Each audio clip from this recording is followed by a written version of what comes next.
Nah, kenapa Roh Kudus ini disebut Allah? Banyak orang bingung ya, kenapa nggak disebut tenaga? Kenapa nggak disebut cuma ciptaan? Karena Shalom, Bapak Saudara, puji Tuhan, ketemu lagi dalam Sola Gratia. Ada info di sosial media, Tuhan itu katanya bertato. Pada waktu dia,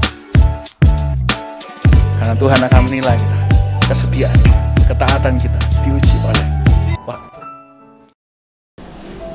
Shalom, Bapak Saudara, puji Tuhan, kita bertemu lagi dalam Sola Gratia, Sekolah Gratis Teologia. Kita sedang membahas mengenai pneumatologi, yaitu tentang Roh Kudus. Kita harus memahami Roh Kudus supaya mengerti apa karyanya dalam hidup kita dan apa esensinya sebagai pribadi ketiga dan memiliki hakikat sama dengan Allah. Hari ini kita bahas mengenai Roh Kudus dan karyanya.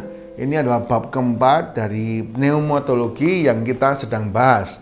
Nah, saya rindu menyampaikan juga, untuk lebih mudah, kita akan membagi bab 4 ini menjadi dua. Ya, Roh Kudus dan karyanya ini menjadi dua, yaitu Roh Kudus dan karyanya dalam Perjanjian Lama, dan kita akan bahas nanti dalam video berikutnya, yaitu Roh Kudus dan karyanya dalam Perjanjian Baru. Karena sesungguhnya Roh Kudus memiliki bagian atau posisi yang berbeda dalam hidup seseorang di Perjanjian Lama dan Perjanjian Baru. Oke, kita mulai. Apa karya Roh Kudus dalam Perjanjian Lama?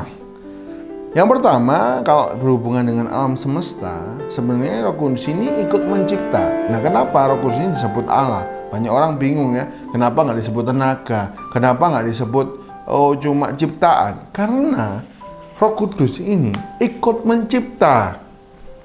Garis bawah ini, Roh Kudus itu ikut mencipta karena dia kekal.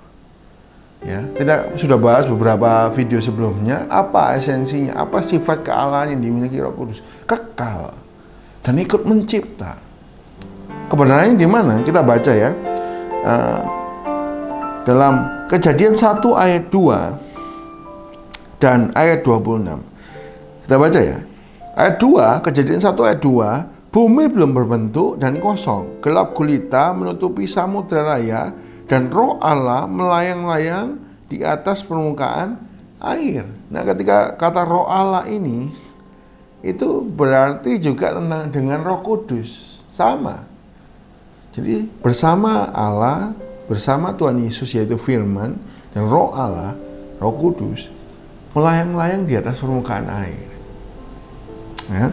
Lalu ayat 26, ketika menciptakan manusia, dikatakan di sana, berfirmanlah Allah, baiklah kita. Ini garis bawah kata kita. Baiklah kita menjadikan manusia menurut gambar dan rupa kita, supaya mereka berkuasa atas ikan-ikan di laut dan burung-burung di udara, dan atas ternak dan atas seluruh bumi, dan atas segala binatang melata yang merayap di bumi. Oke, kata kita. Jadi ini menarik ya. Kenapa Tuhan memilih bahasa Ibrani? Tuhan memilih bahasa Yunani sebagai bahasa yang Alkitab asli gunakan. Nah, jadi kalau Perjanjian Lama itu Ibrani, kalau Perjanjian Baru itu Yunani. Kenapa? Menarik sekali, karena bahasa Ibrani itu dengan jelas satu kata ya, itu bisa menjelaskan ini jamak apa tunggal, ini maskulin, ini maskulin atau feminin atau netral. Ya. Yunani juga sama. Jadi menarik sekali. Ya. Bahkan Yunani itu bisa menjelaskan kata kerja ini itu punyanya ini. Kenapa? Karena sama-sama dibuat feminin. Nah, walaupun ini nggak, kalau Yunani itu bisa nggak rata ya. Jadi subjek ya, lalu bisa objek, terus baru kata kerja, keterangan, bisa lompat-lompat. Nah, tapi karena ini dibuat sama, ini yang subjek itu feminim, kata kerjanya juga feminim. Nah, atau tunggal atau jamak. Nah, menarik sekali. Kenapa Kejadian 1 ayat 26 ini dengan bahasa Ibrani digunakan kata kita, jamak. Ya. Memang dalam bahasa Ibraninya itu menggunakan kata jamak. Ya. 3 pribadi, 1 hakikat Allah. dan mereka sama-sama punya kemauan yang sama. Ya. Nah, ini menarik ya. Jadi Roh Kudus itu mencipta dalam Perjanjian Lama. Nah, penting ini kita pahami. Jadi kenapa kok Roh Kudus bukan cuma tenaga atau Roh Kudus bukan cuma ciptaan? Karena memang Roh Kudus mencipta bersama dengan Allah Bapa, bersama dengan firman yaitu Tuhan Yesus dan Roh Kudus sama-sama mencipta. Sama-sama mencipta. Nah, pahami ini, tanggap ini ya.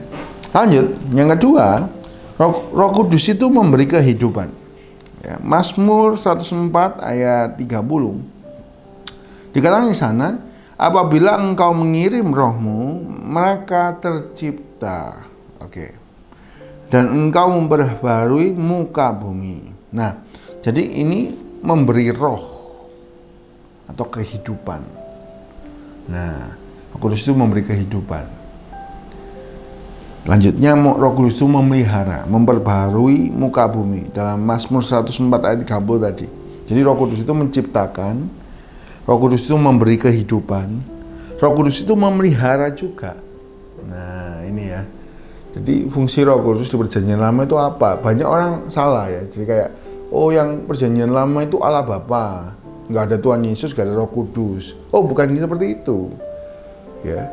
Oh, kalau Perjanjian Baru itu karyanya Roh Kudus saja, Allah Bapa santai-santai. Oh, tidak seperti itu. Ya. Dalam Perjanjian Lama juga Roh Kudus berkarya. Cuma mungkin kita kurang mengerti. Tuhan Yesus juga berkarya. Salah satunya ada tipologi. Ya, tipologi itu artinya Tuhan Yesus mengambil rupa lain, ya, seperti malaikat. Nah, tapi Abraham tahu bahwa itu Tuhan, karena itu Abraham menyembahnya. Nah, kalau malaikat, nah, ketika Sodom dan Gomora mau dihancurkan salah satunya ya, kalau itu malaikat pasti nggak mau disembah.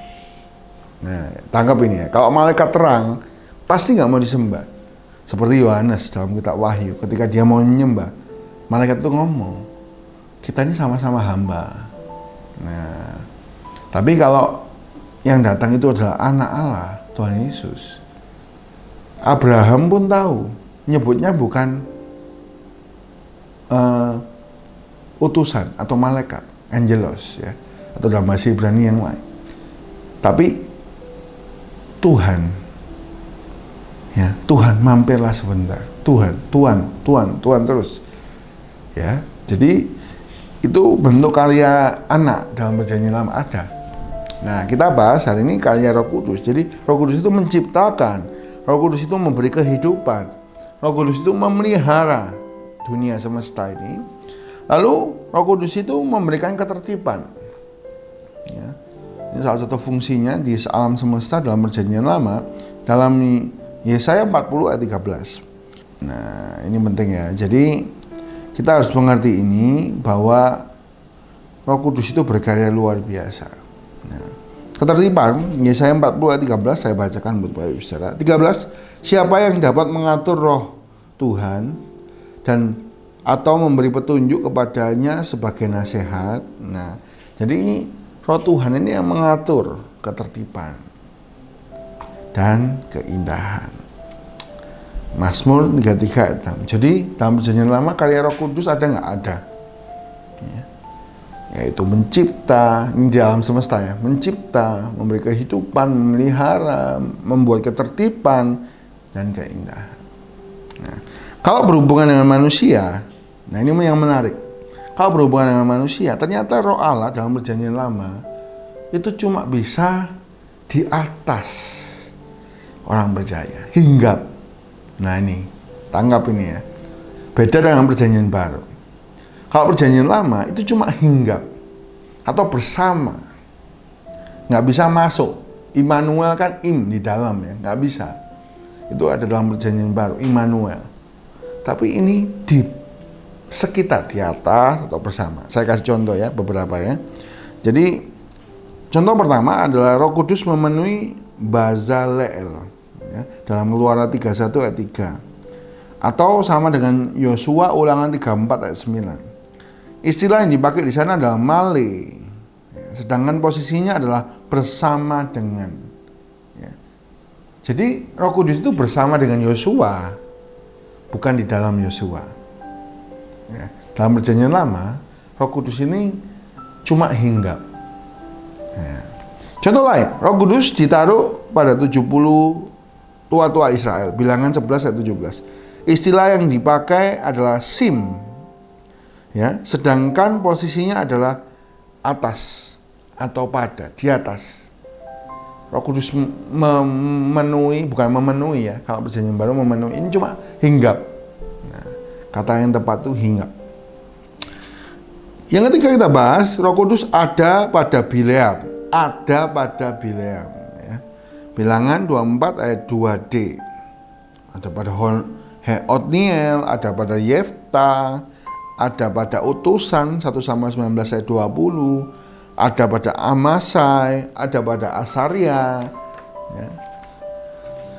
Ada pada Yahsiel, ada pada yang lain.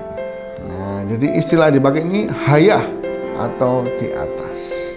Jadi Roh Kudus ini dalam Perjanjian Lama ada dan berkarya, namun tidak seperti Perjanjian Baru, cuma hinggap.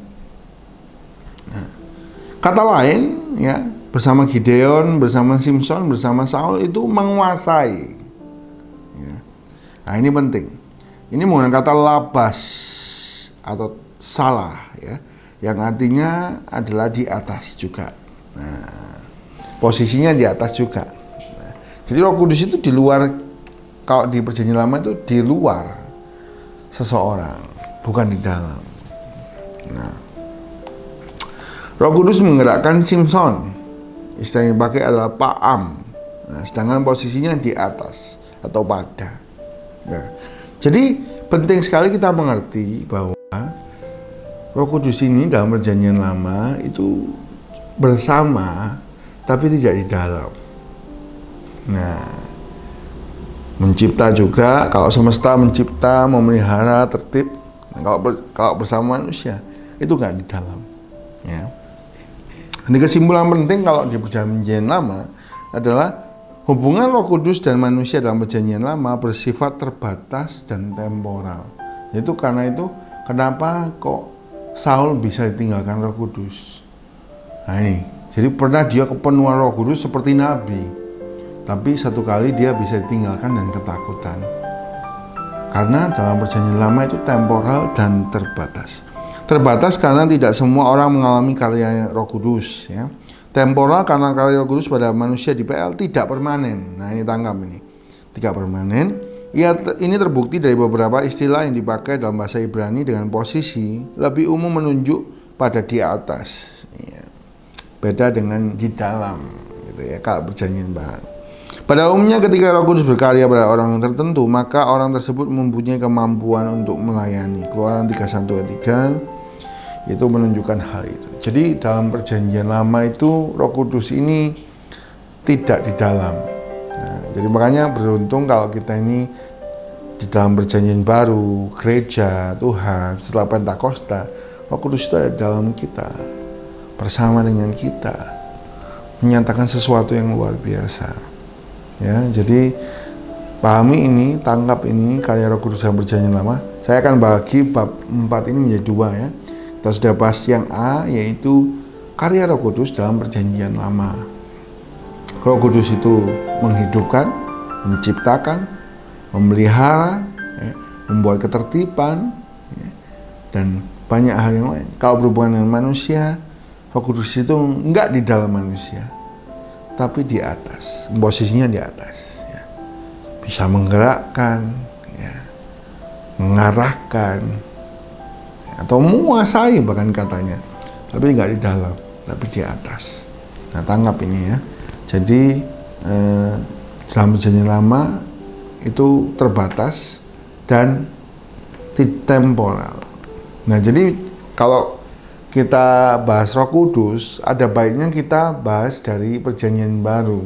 Kalau kita khotbah atau kita berkata-kata atau mengajar, Roh Kudus yang di dalam Perjanjian Baru itu karyanya lebih nyata dan di dalam.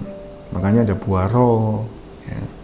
Kita akan bahas bagian B dalam video berikutnya. Biarlah kita semua tetap semangat belajar untuk mengerti kehendak Allah dan belajar teologi supaya kita bisa melayani dengan hati, jiwa, kekuatan, dan akal budi kita. Puji Tuhan, mari sama-sama kita berdoa. Bapa, kami datang kepadamu bersama setiap orang yang mendengar. Hari ini kami bahas mengenai Roh Kudus dalam Perjanjian Lama. Kami percaya Roh Kudus adalah pribadi Allah yang ketiga, yang ikut dalam mencipta dan juga ada dan kekal. Karena itu kami belajar itu dalam Perjanjian Lama bahwa bukan sebuah kesalahan bahwa Allah menciptakan dengan gambar dan rupa Allah kita jamak, tapi memang Allah berkarya bersama dengan Allah Bapa, Allah Anak, dan Allah Roh Kudus. Terima kasih Tuhan untuk pengertian ini. Biarlah setiap orang yang mendengar, Engkau berikan penerangan Roh Kudus sehingga kami boleh mengerti dan berikan kami semangat untuk belajar. Pertemuan kami dalam video berikutnya dengan tema yaitu Roh Kudus berkarya dalam Perjanjian Baru. Berikan kami semangat, sukacita, pertumbuhan rohani dan segala berkat Tuhan untuk memuliakan nama Allah. Terima kasih Tuhan, kami bersyukur. Berkati semua yang telah mendukung channel ini, baik like, subscribe, share, dan juga mendukung secara support, materi, non-materi. Tuhan berkati seluruhnya. Dan biarlah channel ini boleh jadi berkat untuk kemuliaan nama Tuhan saja. Terima kasih Tuhan. Di dalam nama Tuhan Yesus kami berdoa, ucap syukur, haleluya. Amin. Bapak Ibu Saudara, puji Tuhan, kita sudah bahas bagian A, yaitu Roh Kudus berkarya dalam Perjanjian Lama. Nantikan video berikutnya dan kita belajar bersama-sama Roh Kudus berkarya dan bekerja dengan dahsyat dalam Perjanjian Baru. Kita membahas bersama-sama. Kalau pembahasan saya dalam Perjanjian Lama ini ada yang bertanya, silakan tinggalkan di komen ya. Nah, kalau suka tinggalkan like, jangan lupa subscribe biarlah dapat info-info atau pengajaran yang baru. Dan juga mari kita share supaya mengerti ya. Kalau Roh Kudus itu berkaryanya beda, Perjanjian Lama dan Perjanjian Baru. Oke, sampai ketemu dalam video berikutnya dengan sukacita dan berkat Tuhan. Sampai jumpa di Sola Gratia, Sekolah Gratis Teologia. Tuhan berkati kita semua.